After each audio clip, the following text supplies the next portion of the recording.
A. Mengenal lembaga negara menurut Undang-Undang NRI tahun 1945. Dalam Kamus Besar Bahasa Indonesia, kata lembaga berarti kata badan organisasi yang tujuannya melakukan sesuatu penyelidikan keilmuan atau melakukan sesuatu usaha. Kamus tersebut juga memberikan contoh frasa yang menggunakan kata lembaga, yaitu lembaga pemerintahan yang diartikan badan-badan pemerintahan dalam lingkungan eksekutif. 1. Lembaga-lembaga negara berdasarkan Undang-Undang NRI tahun 1945. Istilah sistem ketatanegaraan terdiri atas kata sistem dan ketatanegaraan. Sistem merupakan keseluruhan yang terintegrasi dan sifat-sifatnya tidak dapat dikurangi menjadi sifat-sifat yang lebih kecil. Pengertian sistem ketatanegaraan Indonesia dapat diartikan sebagai susunan ketatanegaraan Indonesia. Susunan organisasi negara adalah alat-alat perlengkapan negara atau lembaga-lembaga negara yang diatur dalam Undang-Undang NRI tahun 1945, baik sebelum maupun sesudah perubahan. Susunannya diatur sebagai berikut: A. MPR, B. Presiden, C. DPA, D. DPR, E. BPK, F. MA. Sementara itu, hasil perubahannya sebagai berikut: A. MPR, B. Presiden, C. DPR, D. DPD, E. MA, F. BPK, G. MK, H. KY. 2. Penjabat setingkat menteri. Contohnya sebagai berikut: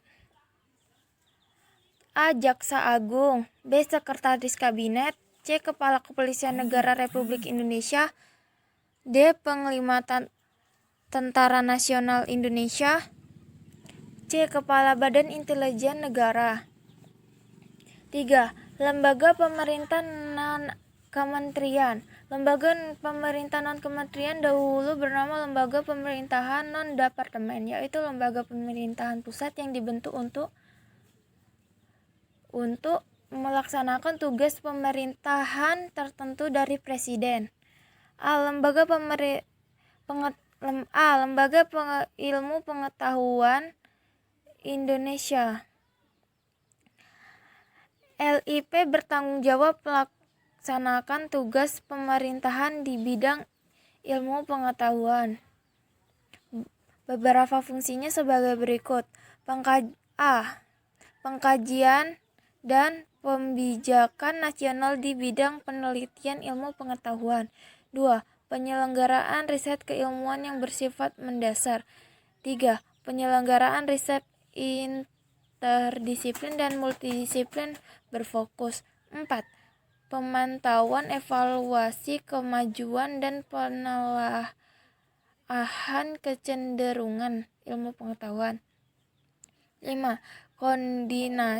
Koordinasi kegiatan fungsi dan pelaksanaan tugas LIPI. 6. Pelancaran dan pembinaan terhadap kegiatan instansi pemerintah di bidang ilmu pengetahuan. B. Lembaga administrasi negara berfungsi sebagai berikut: 1. Pengkajian dan penyusunan kebijakan nasional tertentu di bidang administrasi negara. 2. Pengkajian administrasi negara di bidang kebijakan reformasi administrasi. 3. Pengembangan informasi administrasi negara di bidang tata pemerintahan. 4. Pemberian fasilitasi dan pembinaan terhadap kegiatan instansi pemerintah di bidang administrasi negara. 5. Pembinaan penjaminan mutu serta penyelenggaraan pendidikan dan pelatihan sumber daya aparatur negara. Arsip Nasional Republik Indonesia. Arsip Nasional Republik Indonesia juga bertanggung jawab mewujudkan kearsipan nasional, yaitu menjamin ANRI tujuan keselamatan bahan pertanggungjawaban nasional tentang perencanaan, pelaksanaan, penyelenggaraan kehidupan kebangsaan, serta menyediakan bahan pertanggungjawaban tersebut bagi kegiatan pemerintah. D. Lembaga Ketahanan Nasional. Lembaga Ketahanan Nasional mempunyai tugas membantu Presiden dan menyelenggarakan pendidikan penyiaran kader dan pemantapan pemilihan tingkat nasional yang berpikir integratif dan profesional.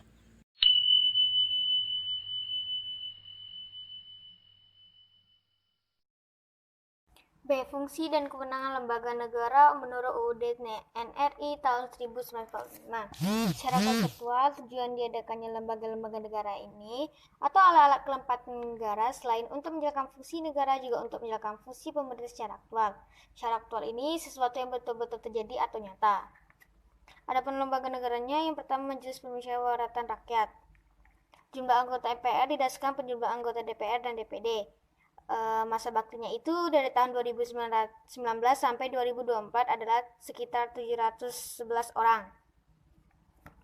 Tugasnya ini atau wewenangnya mengubah dan menetapkan undang-undang, melantik presiden dan wakil presiden, dan lain-lain.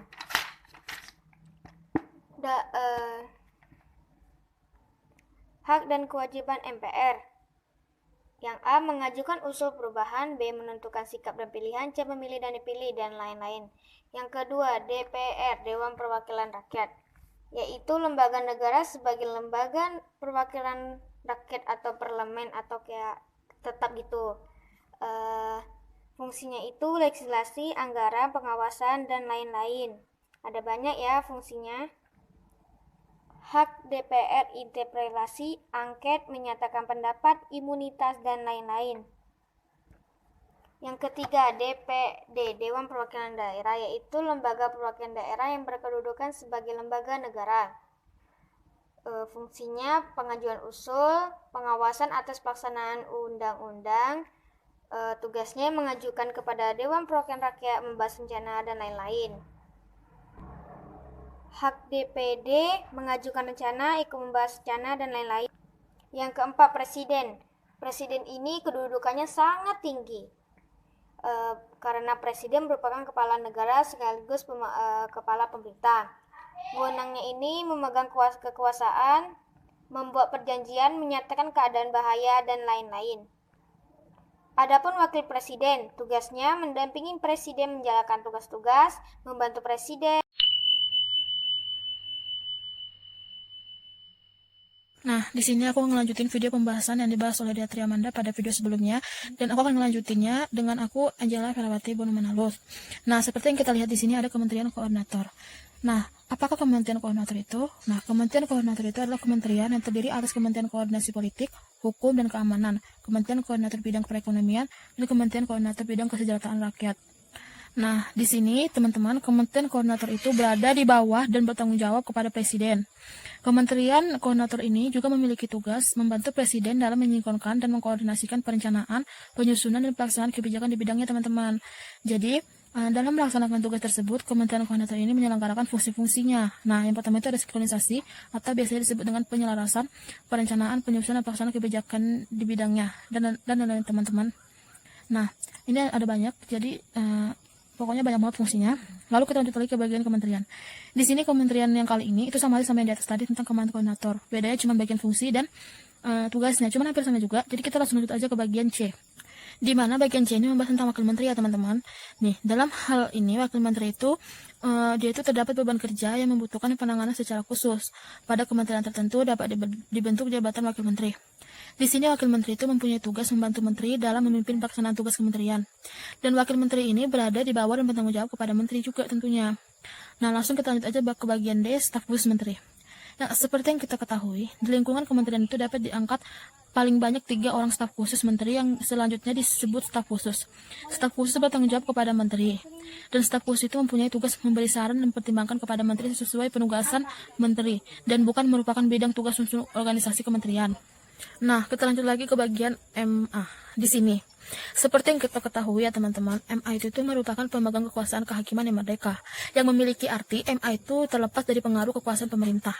Nah, di sini kekuasaan kehakiman MA ini diatur dalam Undang-Undang Nomor 48 Tahun 2009 yang berisikan tentang kekuasaan kehakiman.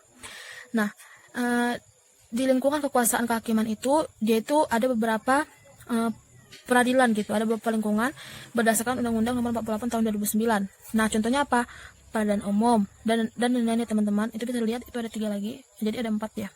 Nah, MA ini juga merupakan peradilan tertinggi yang artinya itu putusan yang diberikan pada tingkat terakhir oleh peradilan lain dapat dimintakan kasasi kepada MA. Nah, hal ini tuh sesuai banget dengan ketentuan kehakiman tadi yang diatur dalam Undang-Undang Nomor 48 Tahun 2009-nya. Jadi, kita langsung lanjut aja. Karena di sini tuh dia tuh dibagi dua ya. Dia tuh dibagi dua. Itu ada pertama ada kekuasaan Mahkamah Agung di dalam peradilan. Nah, kekuasaan Mahkamah Agung dalam peradilan itu meliputi kekuasaan dalam aspek berikut. Yang pertama ada mengukuhkan dan membatalkan putusan dan penetapan pengadilan lain dalam tingkat kasasi dan lain-lainnya teman-teman. Itu banyak dan panjang banget.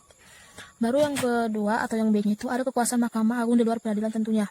Jadi di sini kekuasaan Mahkamah Agung kali ini yang di luar peradilan ini dia itu meliputi kekuasaan dalam aspek berikut. Yang pertama melakukan pengawasan tertinggi atas jalannya pengadilan di bawahnya dan lain-lain juga ya teman-teman, tentunya panjang banget sih. Tapi ya seperti itulah tugas-tugasnya. Nah teman-teman, kita langsung lanjut aja lagi ke bagian MK atau Mahkamah Konstitusi.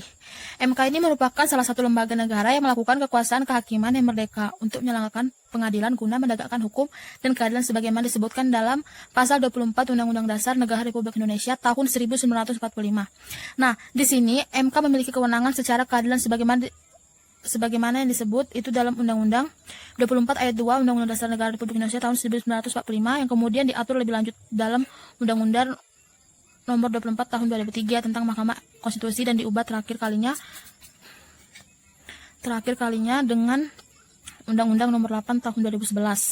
Nah, MK ini dia itu memiliki tingkat pertama dan terakhir yang putusannya bersifat final yang untuk menguji, yang pertama sih untuk menguji undang-undang terhadap UUD NRI tahun 1945 dan lain-lain juga ya, itu panjang banget. Lalu kita lanjut lagi kepada KY. KY itu merupakan lembaga yang bersifat mandiri yang berwenang mengusulkan pengangkatan hakim agung, mempunyai kewenangan lain dalam rangka menegakkan kehormatan, keluhuran, martabat serta perilaku hakim. Di sini KY itu dibentuk berdasarkan Undang-Undang Nomor 22 Tahun 2004 yang memiliki tujuan untuk memenuhi harapan masyarakat tentang kekuasaan kehakiman yang transparan, merdeka dan partisipatif. Nah, di sini KHY mempunyai tugas dan wewenang sebagaimana yang diatur dalam undang-undang. Nah, itu ada yang pertama ada melakukan pendaftaran calon hakim agung dan lain-lain ya teman-teman. Lalu ada lagi BPK yang disebut Badan Pemeriksa Keuangan. Seperti yang kita ketahui, BPK ini merupakan lembaga negara dengan sistem ketatanegaraan Indonesia yang memiliki wewenang memeriksa pengelolaan dan tanggung jawab keuangan negara anggota BPK. Nah, di sini anggota BPK itu dipilih oleh DPR dengan tetap mempertimbangkan DPD dan kemudian diresmikan oleh Presiden. Nah, lalu di sini juga BPK memiliki tugas dan wewenang. Antara lain itu yang pertama ada pemeriksaan, pengelolaan, dan tanggung jawab keuangan yang dilakukan oleh BPK terbatas pada pemerintahan pusat, pemerintahan daerah, Bank Indonesia, lembaga negara lainnya, BUMN, Badan Layanan Umum, BUMD, dan semua keuangan negara tentunya. Dan masih banyak lagi ya teman-teman. Ini ada sampai dia itu 6 contoh, dan ada juga dia itu yang menjalankan tugasnya. Ini ada 4, jadi semuanya ada 10. Lalu ada juga dia Bank Sentral, di mana keberadaan Bank Sentral Indonesia ini dia itu sebagai lembaga independen diatur dalam pasal 23D Undang-Undang Dasar Negara Republik Indonesia tahun 1945. Nah, dalam pasal tersebut dijelaskan bahwa negara itu memiliki suatu bank sentral yang susunannya, kedudukannya, kewenangan, tanggung jawab, dan independensinya diatur dengan undang-undang. Lalu, adapun undang-undang yang mengatur tentang Bank Sentral itu adalah Undang-Undang Nomor 3 Tahun 2004 tentang Bank Indonesia.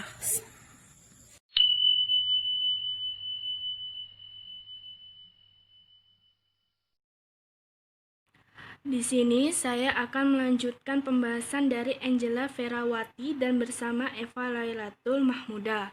10. Komisi Pemilihan Umum. Apa yang dimaksud dengan Komisi Pemilihan Umum adalah lembaga penyelenggara pemilu yang bersifat nasional, tetap, dan mandiri yang bertugas melaksanakan pemilu. KPU bertanggung jawab atas penyelenggaraan pemilu. C. Hubungan kewenangan antar lembaga negara menurut Undang-Undang Dasar Negara Republik Indonesia tahun 1945. 1.